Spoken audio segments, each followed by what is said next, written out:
વિદ્યાર્થી મિત્રો કેમ છો? મજામાં? તો આજે આપણે નવો ટોપિક લઈએ છીએ, કંપનીના પ્રકારો. આપણે કંપનીના પ્રકારો વિશેની માહિતી આપણે મેળવીએ છીએ આજે. બરાબર, આગળ આપણે કંપનીના અર્થ, લક્ષણો અને એના ફાયદા મર્યાદા ભણ્યા. હવે આપણે નવો ટોપિક છે કંપનીના પ્રકારો, ટાઈપ્સ ઓફ કંપની કહી શકાય. હવે પહેલું છે ખાસ કાયદા દ્વારા અસ્તિત્વમાં આવેલી કંપની. બરાબર. બી છે સભ્ય સંખ્યાની દ્રષ્ટિએ, સી છે વર્ચસ્વની દ્રષ્ટિએ અને ડી છે નોંધણીની દ્રષ્ટિએ. મિત્રો, ખાસ કાયદા દ્વારા સ્થપાયેલ એટલે ખાસ કાયદા દ્વારા અસ્તિત્વમાં આવેલી કંપની, બરાબર છે, અથવા તો ખાસ કાયદા દ્વારા સ્થપાયેલ કંપની, એના કોઈ પ્રકાર પડતા નથી. પણ સભ્ય સંખ્યાની દ્રષ્ટિએ કેટલા પ્રકાર પડે છે? તો કે સભ્ય સંખ્યાની દ્રષ્ટિએ 3 પ્રકાર પડે છે. જાહેર કંપની, એમાં પાછા 2 ભાગ છે: શેરમૂડીથી મર્યાદિત જવાબદારીવાળી કંપની, બાંયધરીથી મર્યાદિત જવાબદારીવાળી કંપની અને અમર્યાદિત જવાબદારીવાળી કંપની. ખાનગી કંપનીમાં પણ શેરમૂડીથી મર્યાદિત જવાબદારીવાળી કંપની, બાંયધરીથી મર્યાદિત જવાબદારીવાળી કંપની અને અમર્યાદિત જવાબદારીવાળી કંપની, એમ કરીને એના પ્રકાર પડે છે. મિત્રો, બરાબર છે. એક વખત આપણે ફરી જોઈ લઈએ એટલે તમને ખ્યાલ આવે. બરાબર. તો કે જો આપણે વાત કરી રહ્યા છીએ કંપનીના પ્રકારોની વાત કરીએ છીએ. બરાબર છે. હવે કંપનીના પ્રકારો કેટલા છે? તો કે 4: ખાસ કાયદા દ્વારા, સભ્ય સંખ્યાની દ્રષ્ટિએ, વર્ચસ્વની દ્રષ્ટિએ અને નોંધણીની દ્રષ્ટિએ. હવે એની અંદર આપણે વાત કરીએ છીએ ખાસ કાયદા દ્વારા સ્થપાયેલ કંપની. બરાબર. પછી સભ્ય સંખ્યાની દ્રષ્ટિએ ખાસ કાયદા દ્વારા સ્થપાયેલ કંપનીના પ્રકાર પડતા નથી. સભ્ય સંખ્યાની દ્રષ્ટિએ પ્રકાર પડે છે. બરાબર. તો એ જાહેર કંપની છે, ખાનગી કંપની છે અને એક વ્યક્તિની કંપની.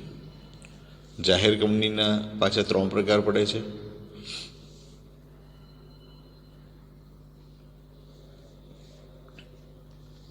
એ જો કયા? તો કે શેરમૂડીથી મર્યાદિત જવાબદારીવાળી કંપની,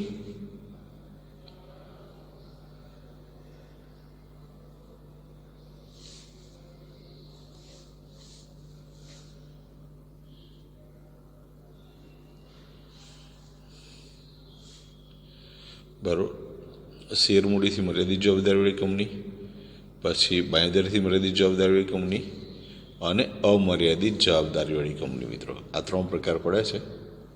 બરાબર છે. એ જ રીતે ખાનગી કંપનીમાં બી આ જ 3 પ્રકાર પડે છે. એમાં બહુ વધારે ખાસ એ છે નહીં. બરાબર. હવે પછી એક વ્યક્તિની કંપની, એના કોઈ પ્રકાર પડતા નથી.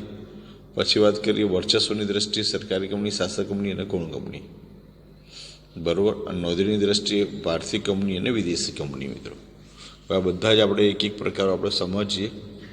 બરાબર છે. તો સૌથી પહેલાં ખાસ કાયદા દ્વારા અસ્તિત્વમાં આવતી કંપનીની વાત કરીએ છીએ. શું? ખાસ કાયદા દ્વારા અસ્તિત્વમાં આવતી કંપની. બરાબર. સ્ટેટ્યુટરી કંપની કહેવાય, અથવા તો ખાસ કાયદા દ્વારા સર્જાયેલી કંપની પણ કહે છે. હવે જો સંસદ કે વિધાનસભામાં, આ યાદ શું રાખવાનું, સંસદ કે વિધાનસભામાં ખાસ કાયદો, બરાબર, ખાસ કાયદો પસાર કરીને જે કંપનીની સ્થાપના કરવામાં આવે છે, બરાબર છે, તો તેને ખાસ કાયદા દ્વારા સ્થપાયેલી કંપની કહેવામાં આવે. શું? સંસદ કે વિધાનસભામાં ખાસ કાયદો પસાર કરવાનો, તો તેવી કંપનીને શું કહેવામાં આવે છે? ખાસ કાયદા દ્વારા સ્થપાયેલ કંપની. તો આના ઉદાહરણ છે RBI, reserve bank of India, life insurance corporation of India એટલે LIC. આ બંને એના શું છે મિત્રો? એના ઉદાહરણ છે. ક્લિયર થઈ ગયું? ખાસ કાયદા દ્વારા સર્જાયેલી કંપની. ક્લિયર? હા. એના પછી વાત કરીએ છીએ સભ્ય સંખ્યાની દ્રષ્ટિએ. તો સભ્ય સંખ્યાની દ્રષ્ટિએ કેટલા પ્રકાર પડે છે? તો કે એક સભ્ય સંખ્યાની દ્રષ્ટિએ 2 પ્રકાર પડે છે. કયા કયા 2 પ્રકાર પડે છે? તો કે ચલો, સૌથી પહેલા તો જાહેર કંપની. પહેલા પ્રકાર કયો પડે છે? જાહેર કંપની.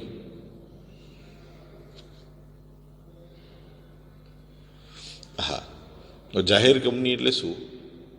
બરોબર છે.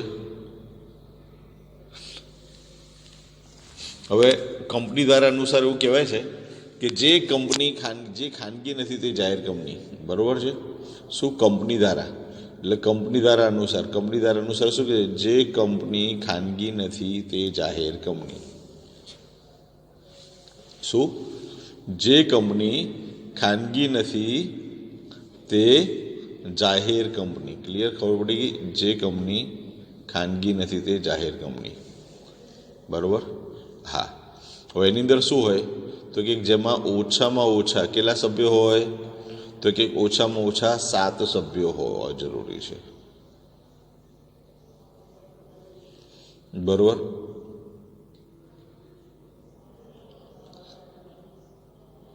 અને વધુમાં વધુ સંખ્યા પર કોઈ નિયંત્રણ હોતું નથી. સભ્ય સંખ્યા કેવી? અમર્યાદિત. ઓછામાં ઓછા 7 અને વધુ અમર્યાદિત સભ્ય એમ. પછી આ કંપનીમાં શેર અને ડિબેન્ચર ખરીદવા માટે જાહેર જનતાને આમંત્રણ આપી શકાય છે. બરાબર? શેરની ફેરબદલી પર કોઈ નિયંત્રણ હોતું નથી. જાહેર કંપનીના સભ્યોની જવાબદારી કેવી રહેશે? બરાબર? જાહેર કંપનીના સભ્યોની જવાબદારી અનુસાર બીજા 3 પ્રકાર પડે છે. પછી જોઈએ. ચલો હવે વાત કરીએ છીએ સભ્ય સંખ્યાની દ્રષ્ટિએમાં જાહેર કંપની. તો જે કંપનીમાં બરાબર જાહેર કંપની, જે ખાનગી કંપની નથી તે જાહેર કંપની, એમાં ઓછામાં ઓછા 7 સભ્યો હોય, વધુ અમર્યાદિત સભ્યો હોય. પછી શેર કે ડિબેન્ચર ખરીદવા માટે જાહેર જનતાને આમંત્રણ આપી શકાતું હોય, શેરની ફેરબદલી પર કોઈ નિયંત્રણ ન હોય, તો તેવી કંપનીને શું કહેવામાં આવે છે? તો જાહેર કંપની કહેવામાં આવે છે. હવે એના 3 પ્રકાર પડે છે. જાહેર કંપનીના કયા જવાબદારીની દ્રષ્ટિએ કેટલા પ્રકાર પડે છે મિત્રો? 3 પ્રકાર પડે છે. તો એ 3 પ્રકાર જોઈ લઈએ એટલે તમને ખ્યાલ આવે. ચલો, પહેલો પ્રકાર કયો છે તો કે શેર મૂડીથી મર્યાદિત જવાબદારીવાળી કંપની. હવે જો સામાન્ય અર્થમાં કહી શકાય વ્યક્તિએ ખરીદેલા શેર પૂરતી. બરોબર? વ્યક્તિએ ખરીદેલા શેર પૂરતી જવાબદારી હોય. બરોબર છે? અને તેના નામને છેડે લિમિટેડ શબ્દ લખવો પડે છે. એટલે કંપનીના સભ્યોની જવાબદારી તેમણે ખરીદેલા શેરની દાર્શનિક કિંમત જેટલી હોય, એનાથી વધારે ના હોય. માન લો કે આપણે કંપનીના સભ્યો છીએ. બરાબર છે? આપણે એક શેર 100 રૂપિયામાં ખરીદ્યો છે. બરાબર? તો એની દાર્શનિક કિંમત 100 રૂપિયા થઈ ગઈ. બરાબર? ભલે પછી એ શેરની વેલ્યુ 2000 રૂપિયા હોય, પણ આપણે 100 રૂપિયા છે તો આપણે એક શેરની એટલી જવાબદારી, એનાથી વધારે કોઈ જવાબદારી રહેતી નથી. બરાબર? એટલે દાર્શનિક કિંમત જેટલી જવાબદારી હોય તો તેને શું કહેવામાં આવે છે? શેર મૂડીથી મર્યાદિત જવાબદારીવાળી કંપની કહેવામાં આવે. ચલો મિત્રો, એના પછી છે બાંયધરીથી મર્યાદિત જવાબદારીવાળી કંપની. શું છે? બાંયધરીથી મર્યાદિત જવાબદારીવાળી કંપની. બાંયધરીથી મર્યાદિત જવાબદારીવાળી કંપની એટલે શું? તો વ્યક્તિએ એટલે સભ્યોની જવાબદારી તેણે આપેલી બાંયધરી પૂરતી મર્યાદિત હોય. બરોબર છે? તો કંપનીના વિસર્જનના સંજોગોમાં સભ્યએ આપેલ બાંયધરી રકમ ચૂકવવી પડે છે. ઉદાહરણ તમને આપું એટલે તમને ખ્યાલ આવે. માની લો કે આપણે કંપનીમાં એવું જણાવ્યું કે ભાઈ હું તમારી કંપનીના 100 શેર ખરીદીશ. શું જણાવ્યું આપણને? 100 શેર ખરીદીશ. હવે આપણે એમને કહીએ છીએ કે ભાઈ હું 100 શેર ખરીદીશ. અત્યારે હાલ આપણે કંપનીના કેટલા શેર ખરીદ્યા? તો કંપનીના 20 શેર ખરીદ્યા છે. હવે જો કંપની ફડચામાં જાય તો હજુ બાકીના આપણે 20 શેર ખરીદવા પડે. તો એ 20 શેરની જવાબદારી કોની છે? બરોબર? તો એ આપણે ખરીદવા પડે. ખ્યાલ આવે તમને? એટલે એને શું કહેવાય? બાંયધરીથી મર્યાદિત જવાબદારીવાળી કંપની. એટલે 100 શેરની જવાબદારી આપેલી, 20 શેર આપણે ખરીદેલા છે, બાકીના 80 શેર બાકી છે, આપણે 80 શેર ખરીદવા પડે. મિત્રો ક્લિયર? સમજ પડે છે ને? હા કે ના? અરે હા સાહેબ, સમજણ તો જોરદાર પડે છે. હવે આવ્યા અમર્યાદિત જવાબદારીવાળી કંપની. શું આવ્યા? અમર્યાદિત જવાબદારીવાળી કંપની. હવે આ પ્રકારની કંપનીના સભ્યોની જવાબદારી કેવી અમર્યાદિત હોય, બરાબર. હવે જ્યારે કંપનીનું દેવું વધી જાય ત્યારે પોતાની અંગત મિલકત વેચીને પણ કંપનીનું દેવું વધી જાય ત્યારે સભ્ય પોતાની અંગત મિલકત વેચીને પણ દેવું ભરપાઈ કરે તો તેને શું કહેવામાં આવે છે? અમર્યાદિત જવાબદારીવાળી કંપની કહેવામાં આવે છે. સિમ્પલ આ જ છે, બરાબર છે. એટલે કંપનીના વિસર્જનના સંજોગોમાં સભ્યોએ પોતાની અંગત મિલકતનો હિસ્સો આપવો પડે. જ્યારે કંપની બંધ થાય ને તો એવા સંજોગોમાં આપણી પોતાની અંગત મિલકત વેચીને પણ કંપનીનું દેવું શું કરી આપવું પડે છે? ભરપાઈ કરી આપવું પડે છે મિત્રો, બરાબર છે. એટલે આવો ખોટનો ધંધો કરાય ના કરે એટલા માટે આવો કોઈ આવી ભારતમાં કોઈ કંપની સ્થપાતી નથી, બરાબર. ખ્યાલ આવે? એમાં શું હોય તો કે એક વિસર્જન સમયે યાદ રાખજો, કંપનીના વિસર્જન સંજોગોમાં સભ્યોએ પોતાની અંગત મિલકતોમાંથી હિસ્સો આપવો પડે છે, બરાબર. ક્લિયર? હા. હવે એના પછી આપણે આગળ વધીએ છીએ. ખાનગી કંપની, બરાબર. બહુ મજાની વ્યાખ્યા, મજા આવશે. જો કયો ટોપિક આવ્યા આપણે? ખાનગી કંપનીનો ટોપિક આવ્યા. ઓકે, ખાનગી કંપની, પ્રાઇવેટ કંપની. હવે એવું કહેવાય ખાનગી કંપની એટલે શું? તો એવી કંપની કે જેના સભ્યો ઓછામાં ઓછા કેટલા? ઓછામાં ઓછા 2 અને વધુમાં વધુ 200 હોય.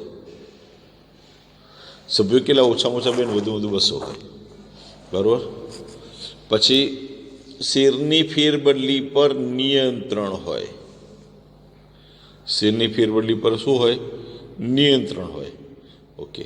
પછી શેર કે ડિબેન્ચર ખરીદવા માટે જાહેર જનતાને આમંત્રણ આપી શકાતું ન હોય.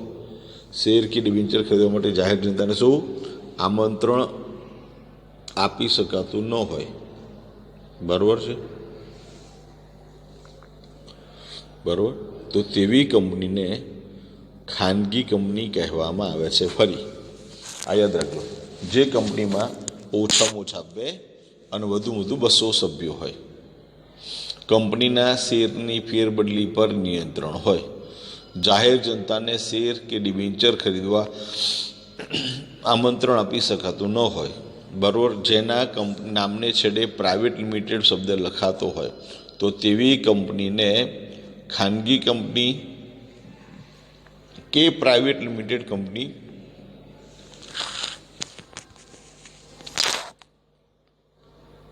કહે છે. ક્લિયર? Okay, right. હા. હવે એના પ્રકારોની વાત કરીએ, ખાનગી કંપનીના પ્રકારોની વાત કરીએ, બરાબર છે. તો ખાનગી કંપનીના પ્રકારો પણ કેટલા છે? 3 જ છે, બરાબર. કયા કયા પ્રકારો છે તો એ પ્રકારો જોઈ લઈએ.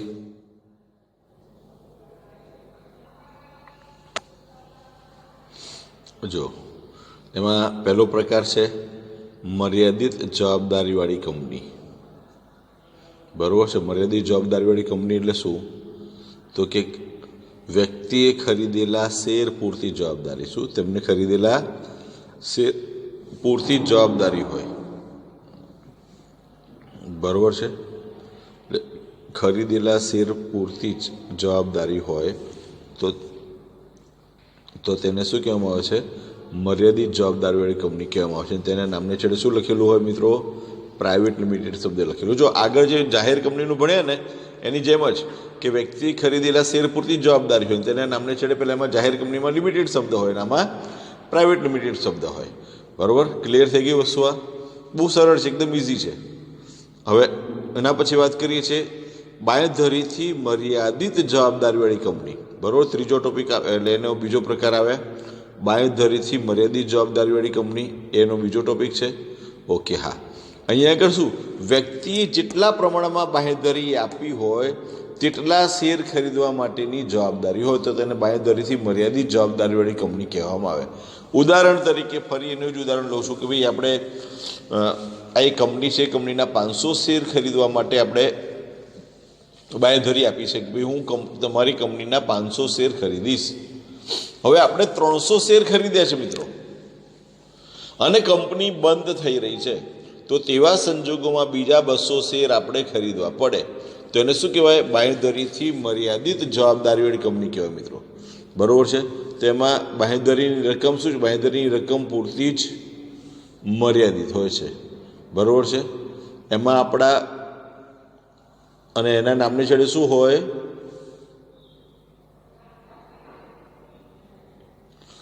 પ્રાઇવેટ લિમિટેડ શબ્દ લખવો પડે છે, ફરજિયાત પ્રાઇવેટ લિમિટેડ શબ્દ લખવો પડે. બરાબર? એટલે આપણે વ્યક્તિ ખરીદેલા શેર પૂરતી જવાબદારી, એથી વિશેષ કશી જવાબદારી હોય નહીં મિત્રો. હા, ચલો હવે એના પછી વાત કરીએ છીએ. ત્રીજો પ્રકાર આવ્યા અમર્યાદિત જવાબદારીવાળી કંપની. તો પણ હાલ તમને શીખવાડ્યું પ્રમાણે કંપનીના સભ્યોની જવાબદારી કેવી હોય છે? અમર્યાદિત હોય છે. બરાબર છે? એટલે કંપનીની મિલકત કરતાં દેવું વધી જાય ત્યારે, એટલે કંપનીનું દેવું વધી જાય ત્યારે સભ્યોએ પોતાની અંગત મિલકતો વેચીને વેચવી પડે મિત્રો. બરાબર છે? અંગત જવાબદારી છે, એટલે અંગત મિલકતો વેચીને પણ એને દેવું ભરપાઈ કરી આપવું પડે છે. અને તેના નામની છેડે શું લાગે છે? પ્રાઇવેટ લિમિટેડ શબ્દ લાગે છે. ખ્યાલ આવ્યો? હા કે નહીં? ઓકે, રાઈટ, સરસ. હા, ચલો હવે એના પછી વાત કરીએ છીએ આપણે. બીજો પ્રકાર આવ્યા કયો? એક વ્યક્તિની કંપની મિત્રો. બરાબર છે? આપણે જો સભ્ય સંખ્યાની દ્રષ્ટિએ વાત કરીએ છીએ ને, એમાં ત્રીજો પ્રકાર છે એક વ્યક્તિની કંપની, 1 person કંપની. બરાબર? એમાં શું હોય? એક વ્યક્તિની કંપનીમાં શું હોય? તો કે એક માણસ કંપની એટલે એવી કંપની કે જેમાં એક વ્યક્તિ સભ્ય તરીકે હોય, એક વ્યક્તિની કંપની હોય કંપનીના સંચાલનમાં, અને અન્ય કોઈ જવાબદારી રહેતી નથી, એ પ્રકારનો કરાર કરેલો હોય. બરાબર છે? હવે જો કંપનીના સંચાલક હોય તો તેવા અમુક એક સભ્ય સાથે કરાર કરી શકે છે. એટલે એક વ્યક્તિની કંપની એટલે એના માલિક જ એક હોય, સંચાલક પણ એક હોય, અને એના માટે શું કરી શકે છે? કરાર પણ કરી શકાય છે મિત્રો. બરાબર છે? પણ કંપનીની નોંધણી આવેદનપત્ર અને નિયમનપત્રમાં કંપનીના રજિસ્ટ્રાર સમક્ષ બધું રજૂ કરવું પડે. જ્યારે પણ આપણે કંપનીનું રજિસ્ટ્રાર કંપનીનું આવેદનપત્ર બનાવીએ ને મિત્રો, એ વખતે આની જાણકારી આપણે આપવી પડે છે કંપની રજિસ્ટ્રાર સમક્ષ. બરાબર? એ સિવાય બીજું વધારાનું છે કે એક વ્યક્તિની કંપનીની રચનાની જોગવાઈ 1956ના કંપની ધારામાં નહોતી, પરંતુ 2013ના નવા કંપની ધારા પ્રમાણે ખાનગી કંપનીની જેમ જ એક વ્યક્તિની કંપનીની સ્થાપના થઈ શકે છે મિત્રો. ખ્યાલ આવ્યો તમને? ખબર પડી ને? હા કે ના? હા. હવે એના પછીનો નવો ટોપિક આવે આપણે વર્ચસ્વની દ્રષ્ટિ મિત્રો. બરોબર? કયો ટોપિક આવે? સી, વર્ચસ્વની દ્રષ્ટિએ. બરોબર? તો વર્ચસ્વની દ્રષ્ટિએ વાત કરીએ છીએ આપણે.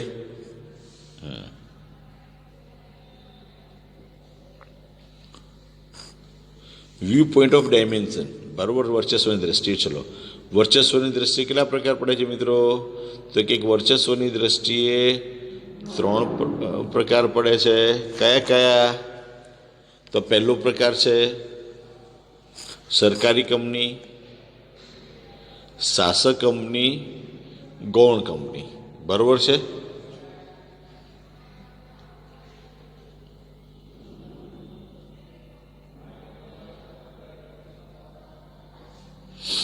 તો પહેલાં વાત કરીએ છીએ સરકારી કંપનીની વાત કરીએ. શું વાત કરીએ છીએ?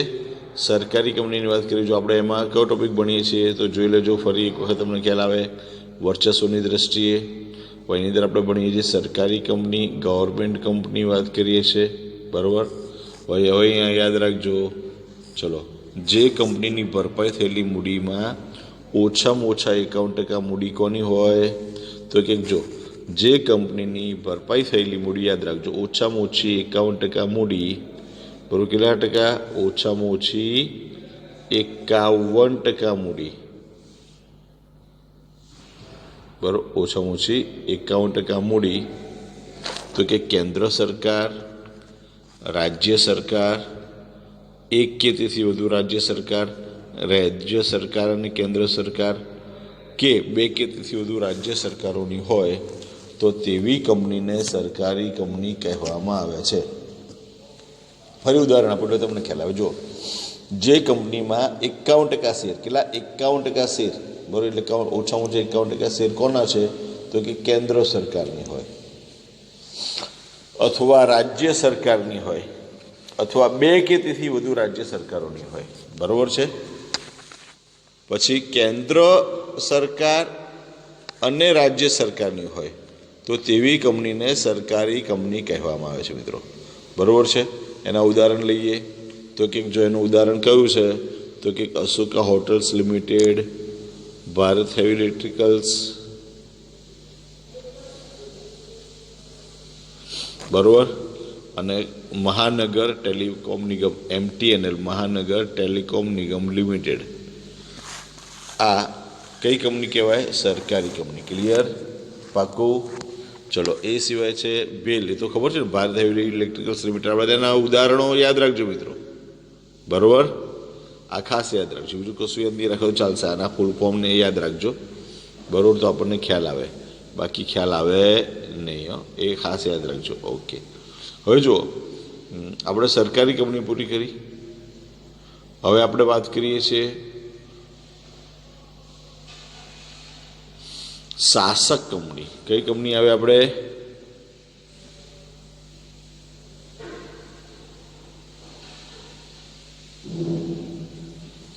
શાસક કંપની.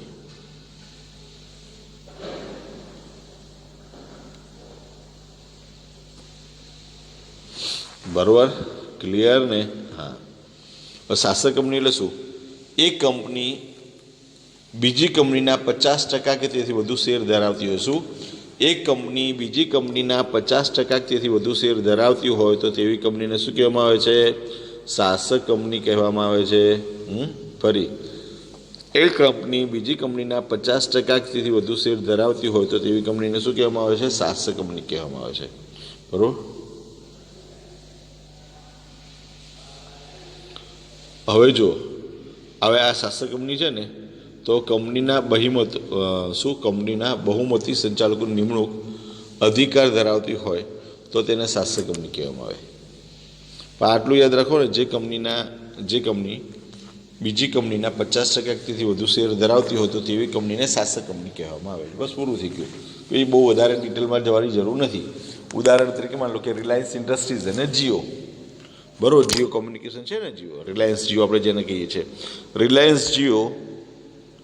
રિલાયન્સ કોમ્યુનિકેશને બહાર પાડ્યું તો શાસક કંપની શું કહેવાય? તો કે રિલાયન્સ ઇન્ડસ્ટ્રી શાસક કંપની કહેવાય. ને ગૌણ કંપની કઈ કહેવાય? તો જે વ્યક્તિ ખરીદે છે. ક્લિયર? ઓકે. હવે એના પછી વાત કરીએ છીએ ગૌણ કંપનીની વાત કરીએ. કઈ કંપનીની? ગૌણ કંપનીની વાત કરીએ છીએ.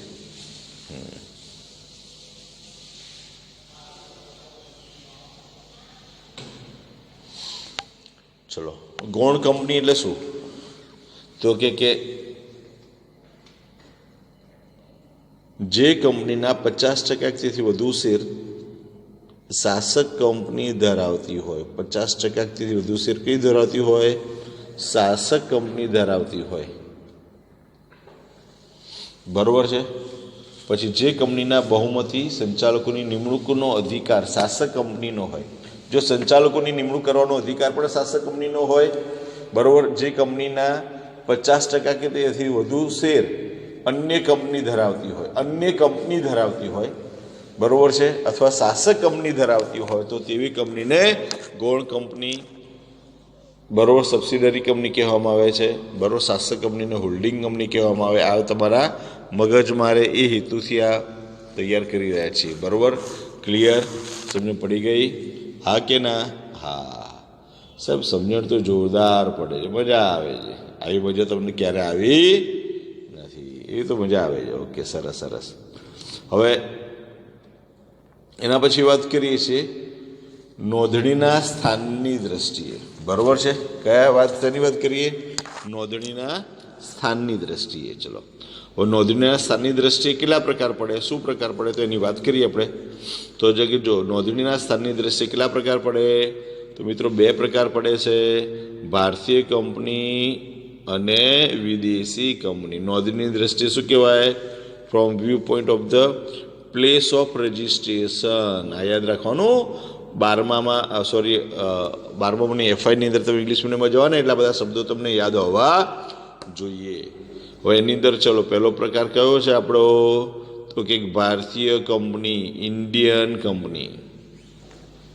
હવે આ યાદ રાખજો, જે કંપનીની નોંધણી ભારતમાં, શું, જે કંપનીની નોંધણી ભારતમાં ભારતીય કંપની ધારા હેઠળ કે સંસદમાં ખાસ કાયદો પસાર કરીને જે કંપનીની સ્થાપના થાય છે, તો તેવી કંપનીને ખાનગી કંપની, તેવી કંપનીને ભારતીય કંપની કહે છે.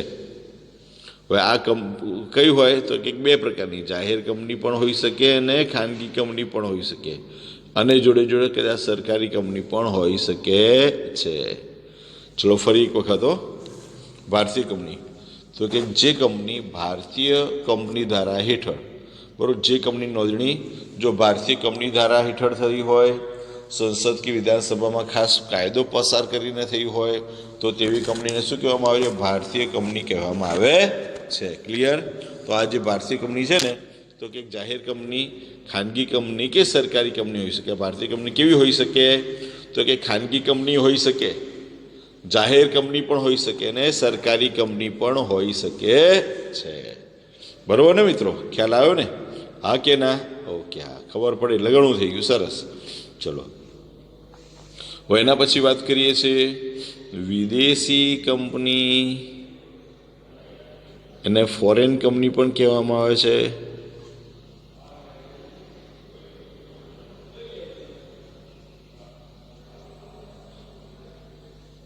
ક્લિયર? ઓકે, હવે જો એવામાં વાત કરીએ, જે કંપનીની નોંધણી ભારત બહાર થઈ હોય, સમજો, જે કંપનીની નોંધણી કેવી, ભારત બહાર થઈ હોય, જેની રજિસ્ટર ઓફિસ ભારતમાં ન હોય. જે કંપની નોંધણી ક્યાં થઈ હોય, ભારત બહાર થઈ હોય, જેની રજિસ્ટર ઓફિસ ભારતમાં ન હોય, જેનું ધંધાનું સ્થળ ભારતમાં હોય, તેને વિદેશી કંપની કહે છે. જો આ તમે ખાલી વાંચીને તમને ખબર પડે. જો જે કંપની નોંધણી કે ભારતમાં સ્થપાઈ ન હોય, ભારતની બહાર થઈ હોય, પછી એની રજિસ્ટર ઓફિસ પણ, કે જ્યાંથી બધો વહીવટ થતો હોય ને, એ કંપનીની રજિસ્ટર ઓફિસ કહેવાય. જ્યાંથી બધો વહીવટ થતો હોય તેને શું કહેવાય, કંપનીની રજિસ્ટર ઓફિસ કહેવાય. એટલે કંપનીની રજિસ્ટર ઓફિસ પણ ભારતમાં ન હોય. બરોબર છે?